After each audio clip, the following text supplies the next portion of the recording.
Europe 1, il est 7h25. Thomas Soto. Le doyen de l'humanité s'est éteint mardi dernier. Il s'appelait donc Yasutaro Koide. Il était japonais. Il était né le 13 mars 1903, ce qui lui faisait 112 ans. Raphaël Antoven, bonjour. Et oui, Thomas, bonjour. S'il était mort le jour de son anniversaire, il serait mort à 40 880 jours et on est bien content pour lui. J'ai pas l'impression que cette longévité vous impressionne, Écoutez, Raphaël. pas plus qu'une performance, pour tout vous dire. Performance, ça doit être dur quand même. Non, mais écoutez, pourtant, c'est comme ça qu'on en parle. Hein. C'est ainsi qu'on le célèbre. Quand un centenaire finit par mourir, on présente ça comme une victoire sur la mort. On tombe en extase devant son âge, on en parle comme d'un bienheureux, et puis chaque geste qu'il faisait est immédiatement consigné dans le grand livre de ses exploits. À 100 ans, il faisait encore du vélo. À 105 ans, il fumait une cigarette par jour. Oh, rendez-vous compte, à 84 ans, il jouait au tennis. À 96 ans, il avait encore la moitié de ses dents.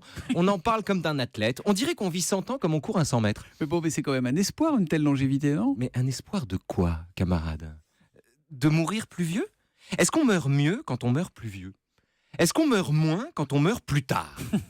Comment tenir pour un progrès l'augmentation fatalement dérisoire de l'espérance de vie? En quoi une telle prouesse change-t-elle quoi que ce soit au problème? Est-ce qu'on l'emporte sur la mort quand on en retarde l'échéance? La longévité ne fait rien à l'affaire, Thomas. Quand on est mortel, on est mortel. Ce que vous dites, c'est que la vie n'est pas une affaire de quantité, en Ce fait. que je veux dire, exactement, ce que je veux dire, c'est qu'on meurt pour la première fois, même quand on meurt à 200 ans. Que la durée de la vie ne dépend pas du nombre d'années qu'on passe sur Terre, mais de la seule capacité à ne pas perdre le temps dont on dispose. C'est pas la vie qui est courte, ni ou longue d'ailleurs. C'est nous qui sommes prodigues ou avares avec elle. Écoutez, chers amis, ce que répond Sénèque à tous ceux qui s'émerveillent de la hausse du nombre de centenaires sur Terre. Écoutez Sénèque, c'est dans le traité sur la brièveté de la vie. Nous voyons que tu es parvenu, décidément, nous voyons que tu es parvenu au point ultime de l'existence humaine, dit Sénèque. Tu portes la marque de la 100e année ou plus, allons. Rappelle ton âge pour en faire le décompte. Compte, en le soustrayant à ce temps, tout ce qu'un créancier, tout ce qu'une maîtresse, tout ce qu'un roi, tout ce qu'un client t'a arraché, tout comme un différend conjugal, la punition des esclaves, les allées et venues par la ville pour remplir des obligations.